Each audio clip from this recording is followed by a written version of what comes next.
अस्सलामुअलैकुम students, hope so you are doing well. Video title से अंदाज़ा हो गया होगा आप लोगों को कि आज के लेक्चर में हम लोग क्या पढ़ने वाले हैं। So without any further wait, let's get into today's lecture. बच्चों, ये जो अभी मैं आपको दिखा रही हूँ ये आप लोगों की आउटलाइन है, ठीक है। इस आउटलाइन के एंड के ऊपर आपको ये रेफरेंस मटेरियल का सेक्शन है।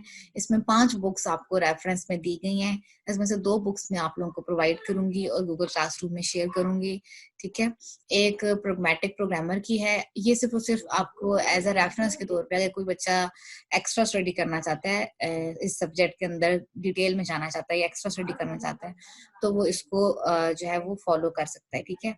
मगर जो हमने बुक फॉलो करनी है वो हमारे पास फर्स्ट बुक है, जो बिल्कुल ये वाली है, मॉडल ड्रिवन, जिसके आगे 1 लिखा हुआ है, ठीक है। ये वाली मॉडल ड्रिवन सॉफ्टवेयर डेवलपमेंट, ये बुक है थॉमस की और मार्कस की, ठीक है।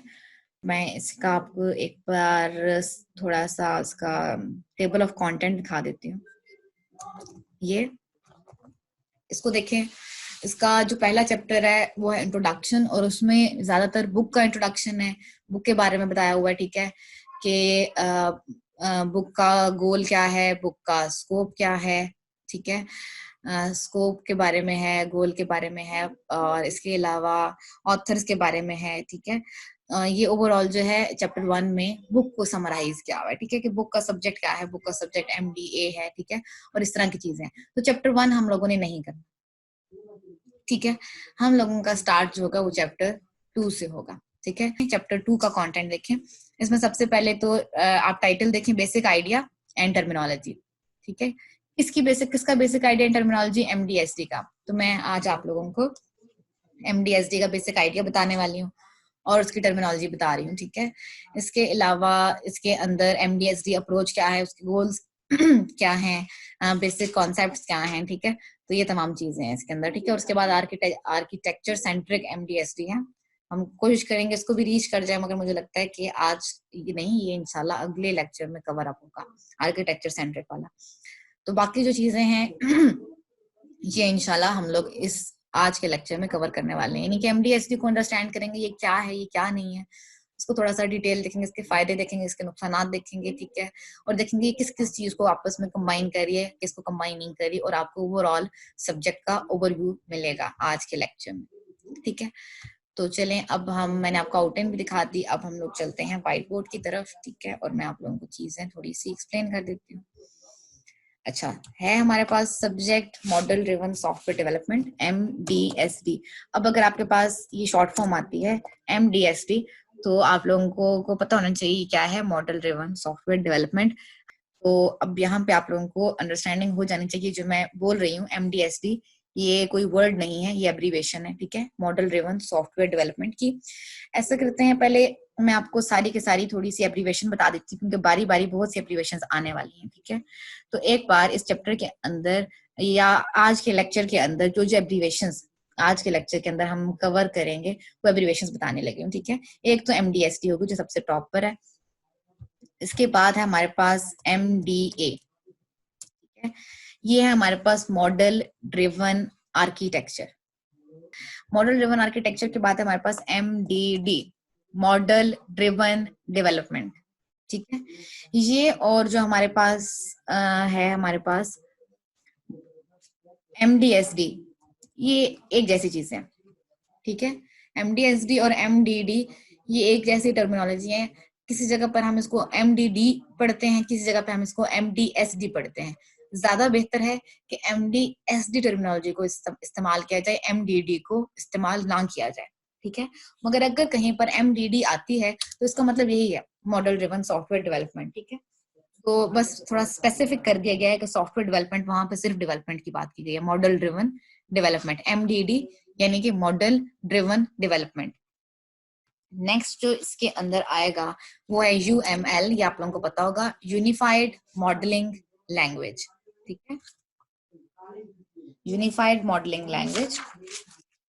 इसके बाद जो है वो आ रहा है, तो वैसे DSL जो होता है वो आप लोगों को जो पता होगा वो डिजिटल सब्सक्राइबर लाइन पता होगा, जो कि पीटीसीएल वालों के साथ हमारा लिंक होता है इंटरनेट वगैरह लेने के लिए, ठीक है, डीएसएल एंड एडीएसएल। तो ये वो है डिजिटल सब्सक्राइबर लाइन, मगर ये आईसीटी की टर्म नहीं है, ये आपने यहाँ पे पढ़ रहे हो और यहाँ पे है ये डिजिटल सब्सक्राइबर लाइन, ये नहीं है, ये है डोमेन स्पेसिफिक लैंग्वेज, ठीक है, डोमेन स्पेसिफिक लैंग्वेज। तो ये डोमेन स्पेसिफिक लैंग्वेज, ये हो गया डीएसएल का एब्रीवेशन। इसके बाद हम लोग आगे चलते हैं। डीएसएल के बाद जो हमारे पास टर्मिनोलॉजी आ रही है वो है ओएमजी। ये कोई बताएगा ये स्टैंड फॉर क्या है ओएमजी? जी बच्चों, तो एक ही मतलब पता है।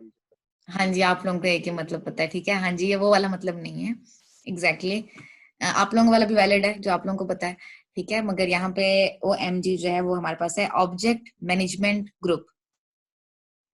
जो ज्यादा मुश्किल है वो मैं लिख रही हूँ, ऑब्जेक्ट मैनेजमेंट, मैं शॉर्ट लिख रही हूँ, ऑब्जेक्ट मैनेजमेंट ग्रुप, ठीक है, ओएमजी, ये हमारे पास ऑब्जेक्ट मैनेजमेंट ग्रुप है, ठीक है। इसके अलावा जो है वो दो और टर्मिनोलॉजीज हैं, बल्कि एक और है HLL, ये भी हम आज के लेक्चर के अंदर इसको भी देखेंगे, ठीक है। ये है हाई लेवल लैंग्वेज। तो अगर कहीं मैं HLL लिखती हूँ इसका मतलब क्या है, हाई लेवल लैंग्वेज, ठीक है, हाई लेवल लैंग्वेज। और इसके अलावा दो और हैं, ठीक है, एक है हमारे पास, एक जी हमारे पास है PIM और दूसरा जो है वो हमारे पास है PSM, ठीक है, PIM और PSM, ठीक है। PIM है हमारे पास प्लेटफॉर्म इंडिपेंडेंट मॉडल, ठीक है, PIM PSM ये है प्लेटफॉर्म इंडिपेंडेंट, ठीक है, प्लेटफॉर्म इंडिपेंडेंट। और दूसरा है प्लेटफॉर्म स्पेसिफिक मॉडल,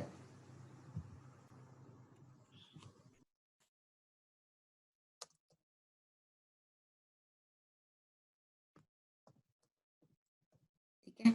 तो प्लेटफॉर्म इंडिपेंडेंट और प्लेटफॉर्म स्पेसिफिक। जो मॉडल ड्रिवन सॉफ्टवेयर डेवलपमेंट है बच्चे, इसका जो फोकस है ये प्रैक्टिकल टूल्स पर ज्यादा फोकस है, ठीक है। तो अभी के लिए मैं बता रही हूँ आप लोगों को कुछ ऑब्जेक्टिव्स, ठीक है, और इसका फोकस जो है वो हमारा किस पे है, प्रैक्टिकल टूल्स पर है। तो MDSD का जो गोल होता है वो हमारे पास प्रैक्टिकल टूल्स की तरफ होता है, प्रैक्टिकल टूल्स जो कि इंडस्ट्री में यूज हो रहे होते हैं, ठीक है, उनको मद्देनजर रखते हुए MDSD का कॉन्सेप्ट आया है। जैसे हम लोगों को पढ़ाया जाता है, ये बेसिक पढ़ाई जाती है, तो बेसिक चीजों को ये डील नहीं करती, ये कॉम्प्लेक्सिटीज को डील करती है, क्योंकि इंडस्ट्रीज के अंदर बहुत ही कॉम्प्लेक्स डाटा होता है, ठीक है। तो ये इंडस्ट्रियल एक्सपीरियंस के लिहाज से यानी कि उन सिनेरियोज को मद्देनजर रखते हुए इसमें हर तरह की डिस्कशन जो है वो इंडस्ट्रियल एक्सपीरियंस को मद्देनजर रखते हुए बात की जाएगी, ठीक है। इसमें नॉर्मल हमारी डेली लाइफ की छोटी छोटी प्रॉब्लम्स की बात नहीं की जाएगी। इसमें जो इंडस्ट्रियल एक्सपोजर्स हैं और जो प्रैक्टिकल टूल्स यूज हो रहे होते हैं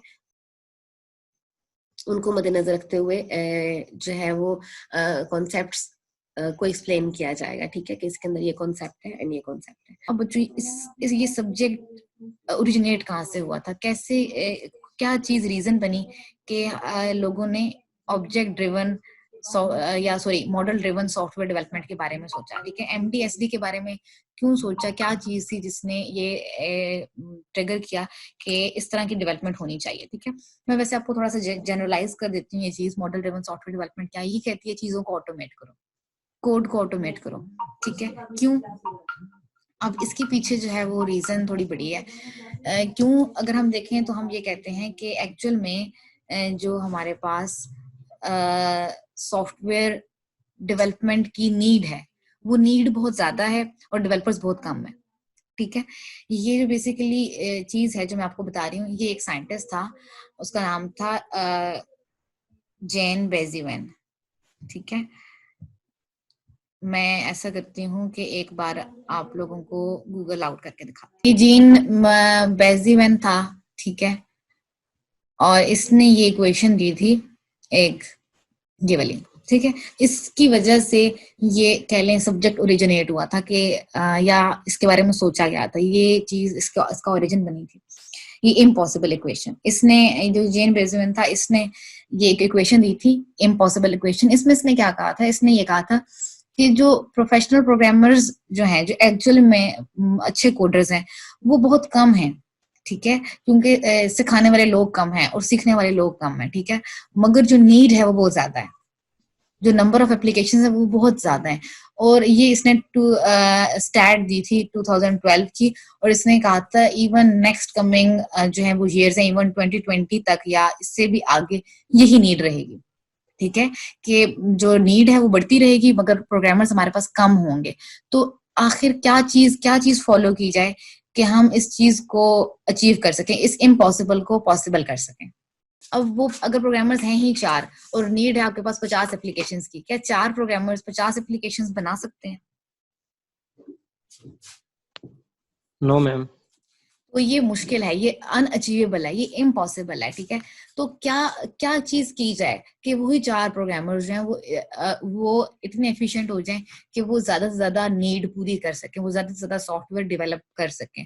तो इसके लिए कहा गया कि ऑटोमेशन की जाए, कोड को ऑटोमेट कर दिया जाए। देखा जाता है जब भी हम लोग कोडिंग करते हैं तो ज्यादा टाइम जो है वो छोटे मोटे मॉड्यूल्स बनाने में लग जाता है, डिजाइन बनाने में लग जाता है, ठीक है। डेवलपमेंट का जो ज्यादा काम है वो डेवलपर जो है वो उसका डिजाइन सेट करता रहता है चीजों का, कि चीज यहाँ मूव नहीं हो रही, चीज यहाँ मूव नहीं हो रही। अगर डिजाइन सेट हो भी जाता है, उसके बाद जब कोडिंग की बात आती है तो वो हर बटन के पीछे वो कोड कर रहा है, तो वो मैनुअल काम बहुत ज्यादा बढ़ गया है, तो छोटा छोटा काम ही काफी ज्यादा हो जाता है, तो कॉम्प्लेक्सिटी अचीव करना मुश्किल हो जाता है। तो ये यहाँ से ये चीज ओरिजिनेट हुई कि जो प्रोग्रामर है वो अपना फोकस रखे कॉम्प्लेक्स पार्ट के ऊपर। जो भी कॉम्प्लिकेशंस हैं, सॉफ्टवेयर कितना कॉम्प्लिकेटेड है उसके ऊपर वो अपना ध्यान रखे कि ये कॉम्प्लिकेटेड चीज किस तरह से अचीव करनी है। बाकी छोटे मोटे जो मॉड्यूल्स हैं, ठीक है, लाइक के सेशंस क्रिएट करना, कुकीज क्रिएट करना, ऑथेंटिकेशन करना, ठीक है, इंक्रिप्शन करना, ये सब कोड उसको सेल्फ कोड करने की जरूरत ही नहीं, ये तमाम चीजें ऑटोमेट हो जाएंगी, ठीक है। वो सिर्फ और सिर्फ एक आध कमांड डाले, ठीक है, और बाकी सारी चीजें ऑटोमेट कर दी जाएंगी ऑटोमेटिकली, उसके लिए हर चीज उसको बनी बनाई दे दी जाएगी, ठीक है। तो ये चीज ऑटोमेशन है। यही चीज क्या है, कोड जनरेट को, यही चीज हमारे पास कोड जनरेटर में हमें नजर आती है कि हम लोग कोड जनरेटर को कुछ बेसिक स्पेसिफिकेशंस देते हैं, कुछ बेसिक डाटा प्रोवाइड करते हैं, और उस हमारी उन स्पेसिफिकेशंस की या उन छोटी मोटी कमांड्स के बेसिस के ऊपर हमारे बड़े बड़े काम, बड़े बड़े मॉड्यूल्स बने बनाए हमें मिल जाते हैं, हमारे कंटेंट के अकॉर्डिंग जो हम उसको स्पेसिफिकेशंस देंगे उसके अकॉर्डिंग हमारे मॉड्यूल्स बने बनाए हमें मिल जाएंगे। तो ये इस चीज ने बहुत आसान कर दिया डेवलपर्स के लिए कि वो कम टाइम में ज्यादा एप्लीकेशंस बना सकते कोशिश की। और इसके लिए क्या करना पड़ेगा, इसके लिए हमें कोड जनरेटर्स को यूज करना पड़ेगा, मॉडल्स को यूज करना पड़ेगा कि हम बेसिक स्पेसिफिकेशंस प्रोवाइड करें और बाकी कोड जो है वो सेल्फ जनरेट हो जाए, ठीक है। और जो कोडर है वो सिर्फ और सिर्फ वो अपडेशन कर सकता है, इवन जो चीज सेल्फ जनरेटेड है जो कि हमें बनी बनाई मिल रही है वो उसमें भी अपडेशन कर सकता है, वो हर तरह से उसको मैनिपुलेट कर सकता है, ठीक है। तो ये चीज, इस चीज ने बहुत ज्यादा जो है वो नीड कॉज कर दी थी कि मॉडल्स के बारे में, फ्रेमवर्क के बारे में सोचा जाए अभी, ठीक है। तो वो जो इम्पॉसिबल इक्वेशन थी उसमें वो यही कह रहा था कि जो प्रोग्रामर्स हैं वो 2.5 है मगर नीड जो है हमारे पास 50 मिलियन एप्लीकेशंस की है। तो 2.5 मिलियन सिर्फ प्रोग्रामर्स हैं, तो हम ओवरऑल वर्ल्ड की नीड को पूरा नहीं कर सकते। तो हम किस तरह से इस चीज को अचीव किया कि हमारी नीड क्या है, ऑर्गेनाइजेशन की नीड ज्यादा है कि सॉफ्टवेयर डेवलपमेंट की जाए, और हमने कहा कि हम ऐसे प्रैक्टिकल टूल्स लॉन्च करें, ऐसे फ्रेमवर्क्स लॉन्च करें कि ताकि प्रैक्टिकल एक्सपोजर हो, कि जो चीजें एक्चुअल में होती हैं वो हो, थ्योरेटिकल चीजें ना हो। मतलब कि जैसे आप लोगों को सी और C++ में कोडिंग कराई गई वो अब एग्जिस्ट नहीं करती, अब ऊप एग्जिस्ट करती है, ठीक है, मगर ऊप आपको बाद में पढ़ाई गई। अब इवन ऊप के भी अंदर बहुत से और स्टैंडर्ड्स आ गए हैं हमारे पास, ठीक है। तो जैसे जैसे हम लोग आगे जा रहे हैं वैसे वैसे एक तो हम जो चीज अचीव कर रहे हैं वो हमारे पास है एब्स्ट्रैक्शन। हम लोग एब्स्ट्रैक्शन की तरफ मूव कर रहे हैं, ठीक है। पहले आप लोगों ने सी पढ़ी, फिर C++ पढ़ी, और फिर आप लोग ऊप की तरफ आ गए। ऊप का सबसे मेजर फीचर है एब्स्ट्रैक्शन, ठीक है, कि आप चीजों की एब्स्ट्रैक्शन की तरफ आ रहे हैं। जो मैंने अभी थोड़ी देर पहले आपको बात बताई कि इम्पॉसिबल किस तरह से पॉसिबल होगा, इसमें भी हमें एब्स्ट्रैक्शन नजर आ रही है। जाहिर देखें, अंदर की डिटेल ना देखें, ठीक है, आप जाहिरी चीजें देखें, अंदर की डिटेल ना देखें, आप बस ओवरव्यू लें, ऊपर से आपको समझ आ रही है, दैट्स ओके। तो इस तरह से एब्स्ट्रैक्शन क्या कहती है? एब्स्ट्रैक्शन कहती है कि डिटेल्स को भूल जाएं, डिटेल्स में ना पढ़ें, बेसिक चीजें देखें। तो abstraction is all about forgetting details, details को भूलें, डिटेल्स में नहीं जाना, ठीक है, सिर्फ जनरल स्ट्रक्चर पे फोकस करें, जनरल स्ट्रक्चर नजर आएगा, डिटेल्स जो हैं वो ऑटोमेट होंगी। तो आपने यही काम करना है। ज्यादा हम एब्स्ट्रैक्शन की तरफ जा रहे हैं और इससे हमें क्या हो रहा है, हम मेन अपनी फीचर्स की तरफ फोकस कर रहे हैं और डिटेल्स जो हैं वो ऑटोमेट हो रही हैं, क्योंकि हम लोग जो डिटेल्स हैं उनको हम ऑटोमेट कर रहे हैं, वो ऑटोमेटिकली हमारे मॉडल्स और हमारे फ्रेमवर्क जनरेट करेंगे। हम लोग अपने मेन फीचर पर फोकस करेंगे, जो चीज हमने अचीव करनी है। ये थी इम्पॉसिबल इक्वेशन। इसके बाद एक और है नोवेक रूल, ये मैं बता देती हूँ, ठीक है, इसको बस आप लोग एक बार बेशक गूगल आउट कर लीजिएगा, ठीक है। इसने क्या कहा था? इसने यही कहा था कि चीजों को ऑटोमेट किया जाए। ये जो मैंने भी ऑटोमेशन की आप लोगों को बात बताई, इसके रूल से, इसका रूल यही कहता है कि आप चीजों को ऑटोमेट करें, कुछ स्पेसिफिकेशंस एंटर की जाएं और उसकी बेसिस पे चीजें सारी की सारी ऑटोमेट कर दी जाएं। ये रूल किसका रूल है? नोवेक का रूल है, ठीक है। तो नोवेक ने ये रूल दिया था, ऑटोमेशन का रूल दिया था कि चीजों को ऑटोमेट किया जाए, ठीक है। अच्छा, अब ये जो हमारे पास MDST है, ये हमारे पास ज्यादा जो है रिलेट करती है डोमेन रिलेटेड सॉफ्टवेयर डेवलपमेंट से, ठीक है। इसका जो ज्यादा बैंड है वो हमारे पास होता है डोमेन रिलेटेड सॉफ्टवेयर डेवलपमेंट। पहले जो कॉन्सेप्ट फॉलो होता था वो हमारे पास था कंप्यूटिंग रिलेटेड सॉफ्टवेयर डेवलपमेंट, मगर अब कॉन्सेप्ट हल्का सा चेंज कर दिया गया और अब क्या कॉन्सेप्ट कर दिया गया? डोमेन रिलेटेड सॉफ्टवेयर डेवलपमेंट, ठीक है। तो अब कॉन्सेप्ट बस चेंज कर दिया गया, चीज वही है, ठीक है। तो अब पहले क्या था कि पहले हम लोग कंप्यूटिंग रिलेटेड सोचते थे, डिटेल्स की बात करते थे कि कंप्यूटिंग, हमारे कंप्यूटर की रिसोर्सेज क्या हैं, क्या ये कंपाइलर हमारे कंप्यूटर पे चलेगा या नहीं चलेगा, हम इसमें डेवलपमेंट कर सकते हैं या नहीं कर सकते। हार्डवेयर सॉफ्टवेयर कंपेटेबिलिटी का सोचते थे, इसके अलावा परफॉर्मेंस का सोचते थे कि हमारा ये चीज, इसकी परफॉर्मेंस कैसी होगी, क्या ये सिस्टम के ऊपर एप्लीकेबल है या नहीं है। तो हमें कोडिंग भी करनी पड़ती थी, साथ बाकी चीजें भी कंसिडर करनी पड़ती थी। लोड को कंसिडर करना पड़ता कि लोड ज्यादा हो रहा है, स्पीड को कंसिडर करना पड़ता था। तो यानी कि हमारी जो सोच थी वो बाउंडेड थी, ठीक है, क्योंकि कंप्यूटिंग रिलेटेड सॉफ्टवेयर डेवलपमेंट करते थे। मगर अब हम लोग कंप्यूटिंग की बात नहीं करते, अब हम डोमेन की बात करते हैं, क्योंकि बेसिक चीजें ऑटोमेट हो रही हैं। जब चीजें ऑटोमेट होती हैं तो ऑफ कोर्स वो फास्ट होती हैं, तो हमें बेसिक चीजों पर गौर करने की जरूरत नहीं है। हम अपनी डोमेन देखें और डोमेन के रिलेटेड DSL देखें। DSL मैंने आप लोगों को बताया था, डोमेन स्पेसिफिक लैंग्वेज, ठीक है। तो आपने अब कंप्यूटिंग रिलेटेड नहीं सोचना, आप लोगों ने जब भी MDSD को यूज करना है तो डोमेन रिलेटेड सोचना है और डोमेन का सोच के DSL चूज करना है, यानी कि डोमेन स्पेसिफिक लैंग्वेज यूज करनी है। फॉर एग्जाम्पल, मैं आप लोगों को पहले मैं डोमेन, आपको डोमेन की डेफिनेशन बता देती हूँ, ठीक है, क्योंकि हम लोग डोमेन रिलेटेड सॉफ्टवेयर डेवलपमेंट की बात कर रहे हैं, तो पहले मैं आपको बता देती हूँ डोमेन क्या चीज होती है, ठीक है। जो डोमेन हमारे पास होती है बाउंड्री, ठीक है। डोमेन हम बेसिकली कहेंगे कि एक बाउंडेड एरिया, बाउंड्री नहीं, एक बाउंडेड एरिया किसी भी इंटरेस्ट का। तो मैं आपको एक प्रॉपर लाइन बता देती हूँ, a bounded area of knowledge and interest, ठीक है, of specific knowledge and interest, किसी भी इन स्पेसिफिक नॉलेज या इंटरेस्ट से रिलेटेड कोई भी बाउंडेड एरिया, यानी कि अनलिमिटेड नहीं है, एक बाउंडेड है, ठीक है, एक बाउंडेड एरिया, उसको आप क्या कहते हो? डोमेन कहते हो, ठीक है। अब ये डोमेन जो है, इसका स्कोप और फ्लेवर्स वगैरह बदलते रहते हैं। अब जैसे आप लोगों में से कुछ बच्चे एंड्रॉइड की तरफ जाना चाह रहे हैं, ठीक है, तो अब उनका स्कोप स्कोप जो है वो मोबाइल डेवलपमेंट की तरफ है, ठीक है। डोमेन कैसी है? एंड्रॉइड डेवलपमेंट की है, ठीक है। फ्लेवर्स में जावा का है, XML का है, ठीक है, एडवांस जावा है। तो इस तरह का हमें चीजें जो है वो सामने नजर आ रही हैं, ठीक है। तो स्कोप, डोमेन और फ्लेवर्स, इस तरह से स्कोप जो है, इसके अंदर मैंने वैसे भी आप लोगों को लैंग्वेजेस स्पेसिफाई कर दी।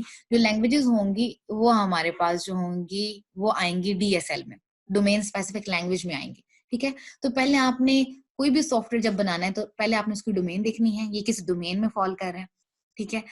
अच्छा ये मोबाइल ऐप डेवलपमेंट में फॉल कर रहा है, ये चीज आपने स्पेसिफाई कर दी। इसके बाद आपने स्पेसिफाई करना है कि इसके अंदर जो है वो लैंग्वेजेस कौन कौन सी यूज करनी है। अब यहाँ पे आपने पहले इसका स्कोप देखना है कि इसका स्कोप कहाँ कहाँ तक जा रहा है। डेटाबेसेस की तरफ जा रहा है, ठीक है, तो आपने उसके लिए डेटाबेस के लिए कोई ना कोई लैंग्वेज चूज करनी है, ठीक है। सपोज एसक्यूएल लाइट चूज करते हैं, ठीक है, तो उस तरह से आपने वहां पे जो है वो चूज कर लिया। और इसके अलावा अगर आप कहते हैं डेवलपमेंट की तरफ जाना है तो आप कहते हैं हमें जावा भी यूज करनी है, साथ फ्रंट एंड के लिए एक्सएमएल यूज करनी है। तो ये हो गई डोमेन स्पेसिफिक लैंग्वेजेस, डीएसएल, ठीक है। इसी तरह से आपको एग्जांपल्स देती हूँ कि डोमेन्स क्या क्या हो सकती हैं। हमारे पास ई बैंकिंग, मतलब अगर सपोज कोई बैंकिंग का सॉफ्टवेयर है, ठीक है, तो उसकी डोमेन थोड़ी सी और तरह की हो जाती है, ठीक है। इसी तरह से हमारे पास कभी आ जाती है एम्बेडेड सॉफ्टवेयर आ जाते हैं, ठीक है, जैसे कि सपोज ऑटोमेट करना है, ऑटो पायलट का फीचर हो गया, मोबाइल ऑटो ड्राइव का फीचर हो गया, ठीक है, ये एम्बेडेड सॉफ्टवेयर हैं। इनकी डेवलपमेंट ये एक सेपरेट डोमेन है, ठीक है। मोबाइल ऐप डेवलपमेंट एक सेपरेट डोमेन है, वेब एप्लीकेशन डेवलपमेंट ये एक सेपरेट डोमेन है। तो आप डोमेन को देखें और उसके बाद उसका डीएसएल चूज करें, यानी कि डोमेन स्पेसिफिक लैंग्वेज चूज करें। यहाँ पे अगर मैं आपको एग्जांपल दूं वेब के लिहाज से, तो अगर आपने डोमेन वेब की चूज की तो आप लैंग्वेज डीएसएल कैसे चूज करोगे। आपके पास डीएसएल में भी ना ऑप्शंस होती हैं कि कौन कौन सी अवेलेबल डीएसएल है और आप उसमें से बेस्ट वन चूज करते हो, ठीक है। सपोज अब डेटाबेसेस वेब, अगर आप वेब एप्लीकेशन बना रहे हैं तो उसमें डेटाबेस तो इंटीग्रेट होनी ही होनी है, ठीक है। डेटाबेस भी इंटीग्रेट होनी है और साथ साथ जो है वो फ्रंट एंड की के ऊपर डायनामिक्स भी एम्बेड होनी है और तमाम चीजें। तो आप सपोज डेटाबेसेस के लिए एसक्यूएल को यूज कर रहे हो या आप एक्सक्यूरी को यूज कर रहे हो, ठीक है, तो कोई भी आप क्यूरिंग लैंग्वेज यूज कर लो, क्योंकि डेटाबेस विदाउट क्यूरी तो आप यूज कर नहीं सकते, ठीक है। तो क्यूरिंग लैंग्वेज हमने वहां पे चूज कर ली, तो वो लैंग्वेज क्या होगी, डीएसएल होगी। इसी तरह से अगर आप वेब का बना रहे हो तो वेब फ्रेमवर्क्स मल्टीपल चीजों में बन सकते हैं, ठीक है। पीएचपी में बन सकते हैं, रूबी में बन सकते हैं, रूबी रेल्स हो गया, ASP.NET हो गया, ठीक है। तो इस तरह से JSP हो गया, हमारे पास ढेर सारे हमें मिल जाते हैं, डीएसएल मिल जाते हैं, ठीक है। तो आप अपने अकॉर्डिंग चूज कर लें कि आपके लिए क्या बेस्ट सूटेबल है, डीएसएल कौन सा आपके लिए बेस्ट सूटेबल डीएसएल है, ठीक हो गया। चलें, तो डोमेन, होपफुली डोमेन आपको क्लियर हो गई है कि डोमेन क्या होती है, ठीक हो गया। अच्छा, तो MDSD क्या करता है, ये ज्यादा डोमेन ओरिएंटेड सोच रखता है। ये कंप्यूटिंग ओरिएंटेड सॉफ्टवेयर डेवलपमेंट को थोड़ा सा अपोज करता है। ये कहता है कि कंप्यूटिंग रिलेटेड नहीं सोचना, ये चीजें ऑटोमेट हो जाएंगी, डोमेन ओरिएंटेड सोच के चलना है, ठीक है, और डेवलपमेंट करनी है। तो ये चीज इसको बहुत ज्यादा एफिशिएंट बना देती है। इसी वजह से यहाँ पर हमें बहुत ज्यादा एफिशिएंसी मिलती है। अब एक तो टाइम बहुत कम हमारा शॉर्ट हो जाता है, एफिशिएंसी टाइम के लिहाज से भी है, कोडिंग के लिहाज से भी है, ठीक है। टाइम बहुत कम लगता है हमारा, जल्दी एप्लीकेशंस डेवलप हो जाती हैं, हमारी मेहनत बहुत कम लगती है, जल्दी एप्लीकेशंस डेवलप हो जाती हैं। ये स्मार्ट वर्किंग है, हार्ड वर्किंग नहीं है। यहाँ पर आपको स्मार्ट वर्किंग दिखेगी, कम टाइम में बहुत ज्यादा कुछ मिल जाएगा। हार्ड वर्किंग नहीं है, जैसे हम पहले जावा के अंदर बड़ा बड़ा ज्यादा कोड करते थे, ठीक है, और मैनुअल कोडिंग करते थे। यहाँ पे चीजें ऑटोमेटेड है, तो यहाँ पे स्मार्ट वर्किंग आपको मिलेगी, ठीक है। तो ये एफिशिएंट है। वैसे जनरली देखा जाए तो कोडिंग बड़ा ही कॉम्प्लेक्स टास्क है, मतलब कोडिंग एक मुश्किल चीज है, ठीक है। और इसके अलावा इसके लिए चार्जेस भी बहुत ज्यादा पे करने पड़ते हैं ऑर्गेनाइजेशंस को, ठीक है। और फिर ये भी देखा गया कि इतनी एक मुश्किल चीज आप सीखो और ऑर्गेनाइजेशंस के लिए चार्जेस भी इतने पे करें, मगर उसका यूज नहीं है। अब यूज कैसे नहीं है, सपोज मैं आपको एग्जांपल देती हूँ, आपने एक PHP कोर के अंदर एप्लीकेशन बना ली, ठीक है। जैसे आप लोगों में से कोई एक बच्चा था, उसको PHP आती थी, तो सपोज उसने PHP के अंदर जो है वो एक एप्लीकेशन बना ली। अब उसने एप्लीकेशन बना ली, जब वो मार्केट में गया, ठीक है, और उन्होंने कहा आपने कभी कोई ऐप बनाई है, उसने कहा जी मैंने बनाई है। उसने कहा किस में बनाई है, और उसने कहा मैंने कोर PHP में बनाई है। कहते हैं चलो ठीक है, उसको तो रहने दें, हमने तो फ्रेमवर्क्स में काम करना है, हमारी तरफ आपने लारावेल को यूज करना है, ठीक है, या आपको वो कुछ और कह देते हैं सिम्फनी को यूज करना है, ठीक है, या वो कोई भी आपको और फ्रेमवर्क दे देते हैं, ठीक है, जेंड फ्रेमवर्क दे देते हैं, इसमें बनाना है, काम करना है, ठीक है। तो अब आपको उस चीज को ड्रॉप करना पड़ेगा, तो रीयूजेबिलिटी नहीं रही। अगर आप MDSD के अकॉर्डिंग चलते हो तो आप अगर देखो तो जो पहले आप जिस तरह से कोडिंग करते हो, रीयूजेबिलिटी नहीं रही। हर रोज नई टेक्नोलॉजी की अपडेट आ रही है, हर रोज नई हार्डवेयर की अपडेट आ रही है। जो पहले हम चीज कोड करते हैं वो ऑब्सोलीट हो जाती है, हम उसको दोबारा से यूज नहीं कर सकते होते, क्योंकि नेक्स्ट जो आर्किटेक्चर होता है, हार्डवेयर होता है, वो उसको सपोर्ट नहीं कर रहा होता। सपोज आपने सी के अंदर बड़ा ही अच्छा और बड़ा ही फिट सा कोई मॉड्यूल जो है वो आपने बनाया था, मगर अब आपको वो पाइथन में यूज करना है, तो अब वो कैसे पाइथन में करोगे? आप कहोगे नहीं मुझे पाइथन में तो दोबारा बनाना पड़ेगा वही मॉड्यूल, लॉजिक वही रहेगी मगर मॉड्यूल्स हमें अगेन क्रिएट करने पड़ते हैं, तो रीयूजेबिलिटी नहीं रहती। जैसे जैसे हम लोग एडवांसमेंट की तरफ जा रहे हैं, इंडस्ट्री ओरिएंटेड सोचते हैं, तो रीयूजेबिलिटी नहीं रहती जो हम लोग कोडिंग करते हैं उसके अकॉर्डिंग। तो दैट्स व्हाई एमडीएसडी में रीयूजेबिलिटी भी ज्यादा है, क्योंकि फ्रेमवर्क्स में काम है, फ्रेमवर्क अपडेट होता है तो पिछले वाला फ्रेमवर्क ऑटोमेटिकली अपडेट हो जाता है, चीजें सपोर्ट करती होती हैं, ठीक है। तो अगर हम लोग ओपन कोडिंग करते हैं या इस तरह से यूज करते हैं, फ्रेमवर्क को यूज नहीं करते, मॉडल्स को यूज नहीं करते, तो उसमें हमारा थोड़ा सा नुकसान है कि हमारा जो कोड हम करते हैं वो रीयूजेबल नहीं रहता, क्योंकि नई टेक्नोलॉजी आ जाती है, नई लैंग्वेजेस आ जाती हैं, तो हमारा कोड कहीं पीछे ही रह जाता है, ठीक है। और दूसरी बात जो सामने नजर आती है वो ये आती है कि एक जो डेवलपर है वो कितनी लैंग्वेजेस सीखे, वो कितनी लैंग्वेजेस में एक्सपर्ट बने, तो ये चीज भी बड़ी टफ हो जाती है कि हम कितनी लैंग्वेजेस सीखें, हम क्या हर चीज हर टेक्नोलॉजी के एक्सपर्ट बन सकते हैं या नहीं बन सकते, तो ये टफ टास्क है। तो इसके बजाय आप एब्स्ट्रैक्शन की तरफ चले जाएं, आप माइनर डिटेल्स को छोड़ दें, आप फ्रेमवर्क्स की नॉलेज को समझें, फ्रेमवर्क्स काम किस तरह से करते हैं, प्रोसेस को समझे, फ्रेमवर्क्स को किस तरह से चीजें मूव करते हैं, किस तरह से डाटा जो है वो फेच किया जाता है, बस आपको बाकी की माइनर डिटेल्स में पढ़ने की जरूरत ही नहीं है कि लैंग्वेज में अगर कोई वेरिएबल डिक्लेयर करना है तो कैसे डिक्लेयर करना है, मतलब इतने माइन्यूट स्टफ में पढ़ने की जरूरत ही नहीं है, क्योंकि हर बंदा हर चीज का एक्सपर्ट नहीं बन सकता। तो आप मॉडल्स को अंडरस्टैंड कर लें, चीजें ऑटोमेट हो जाएंगी, ठीक है। यहाँ पर आज का लेक्चर होता है complete, so we will interact in the next lecture, till then अल्लाह हाफिज।